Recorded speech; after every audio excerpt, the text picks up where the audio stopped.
क्रोध पर विजय। जब श्री कृष्ण ने गुस्से का विनाशकारी सच बताया। जरा एक पल के लिए सोचिए, आखिरी बार आपको कब गुस्सा आया था? क्या उस समय आपने जो कहा वो सच में कहना चाहते थे? क्या उस समय लिया गया निर्णय आज भी आपको सही लगता है? क्रोध एक ऐसा अग्नि है जो पहले हमें जलाता है, फिर दूसरों को। महाभारत के युद्ध में सिर्फ शस्त्रों का टकराव नहीं था, अहंकार, ईर्ष्या और क्रोध का भी टकराव था। और श्री कृष्ण ने अर्जुन को क्रोध का ऐसा रहस्य बताया जो आज भी उतना ही सत्य है। अर्जुन का प्रश्न। युद्ध शुरू होने से पहले अर्जुन ने पूछा, हे केशव, मनुष्य जानता है कि क्या सही है, फिर भी वो गलत क्यों करता है? कृष्ण ने उत्तर दिया, ये काम और क्रोध हैं जो रजोगुण से उत्पन्न होते हैं और ये सब कुछ नष्ट कर देते हैं। ध्यान दीजिए, गलत निर्णय अक्सर अज्ञान से नहीं, क्रोध से होते हैं। पहला संदेश, क्रोध बुद्धि को ढक देता है। श्री कृष्ण ने कहा, क्रोध से मोह उत्पन्न होता है, मोह से स्मृति भ्रमित होती है, स्मृति के नष्ट होने से बुद्धि नष्ट होती है और बुद्धि नष्ट होने पर मनुष्य गिर जाता है। ये केवल श्लोक नहीं है, ये जीवन का अनुभव है। जब हमें गुस्सा आता है, हम सही गलत भूल जाते हैं। हम शब्दों का चयन नहीं करते, हम वार करते हैं और बाद में पछताते हैं। दूसरा संदेश, क्रोध कमजोरी नहीं, संकेत है। जरा गहराई से सोचिए, गुस्सा कब आता है? जब हमारी अपेक्षा टूटती है, जब हमारा अहंकार आहत होता है, जब चीजें हमारे अनुसार नहीं होती। मतलब, क्रोध बाहर से नहीं आता, वो अंदर से उठता है। कृष्ण सिखाते हैं, क्रोध को दबाओ मत, समझो। वो आपको संकेत दे रहा है कि कहीं अंदर असुरक्षा है। एक प्रेरणादायक कहानी। एक बार एक गुरु अपने शिष्य को नदी किनारे ले गए। शिष्य बहुत क्रोधित स्वभाव का था। गुरु ने उसे पानी से भरा एक पात्र दिया और कहा, इसे लेकर चलो, लेकिन गिराना मत।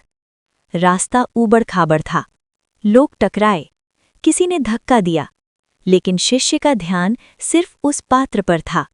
वो शांत रहा। आखिर में गुरु ने पूछा, तुझे गुस्सा क्यों नहीं आया? शिष्य बोला, मेरा ध्यान पानी बचाने में था। गुरु मुस्कुराए, जब जीवन में तुम्हारा ध्यान अपने लक्ष्य पर होगा तो लोगों के व्यवहार पर गुस्सा नहीं आएगा। तीसरा संदेश, प्रतिक्रिया नहीं, उत्तर दो। कृष्ण ने अर्जुन से कहा, स्थित प्रज्ञ बनो। अर्थ, ऐसा व्यक्ति जो परिस्थिति से हिलता नहीं। आज क्या होता है? किसी ने कुछ कहा, हम तुरंत प्रतिक्रिया देते हैं। सोशल मीडिया पर एक टिप्पणी आई, हम तुरंत भड़क जाते हैं।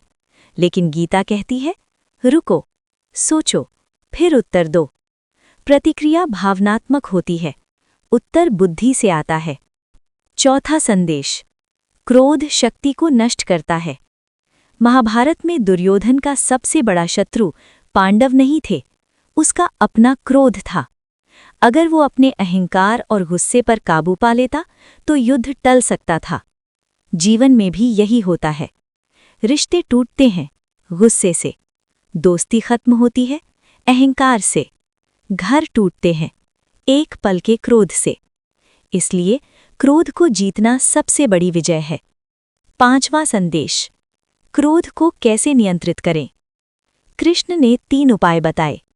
पहला, इंद्रियों को नियंत्रित करो, मतलब हर बात पर प्रतिक्रिया मत दो। दूसरा, मन को साधो, ध्यान, प्रार्थना, सकारात्मक विचार। तीसरा, बुद्धि को मजबूत करो। जब बुद्धि मजबूत होगी तो भावनाएं नियंत्रण में रहेंगी। आज का जीवन संदेश, अगर आज आपको गुस्सा आता है तो खुद से पूछिए, क्या ये परिस्थिति 5 साल बाद मायने रखेगी? अगर नहीं तो आज अपनी शांति क्यों खोना? जब आप शांत रहते हैं तो सामने वाला भी शांत हो जाता है। शांति कमजोरी नहीं है, ये सबसे बड़ी ताकत है। अंतिम प्रेरणा, याद रखिए, क्रोध क्षणिक है, लेकिन उसके परिणाम लंबे होते हैं। एक शब्द, एक निर्णय, एक पल का गुस्सा जीवन बदल सकता है। इसलिए अगली बार जब गुस्सा आए, रुकिए, गहरी सांस लीजिए और याद कीजिए, कृष्ण क्या करते? वो मुस्कुराते और सही निर्णय लेते। आप भी वही कर सकते हैं, क्योंकि गीता केवल अर्जुन के लिए नहीं थी, वो आपके लिए भी है। जय श्री कृष्ण। अगर आज का ये गीता उपदेश आपके जीवन में शांति और समझ लेकर आया हो, तो वीडियो को लाइक ज़रूर करें।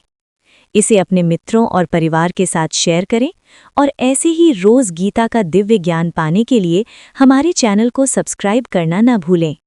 आपका एक सब्सक्राइब हमें और प्रेरणा देता है ऐसे ही जीवन बदल देने वाले एपिसोड लाने की। जय श्री कृष्ण।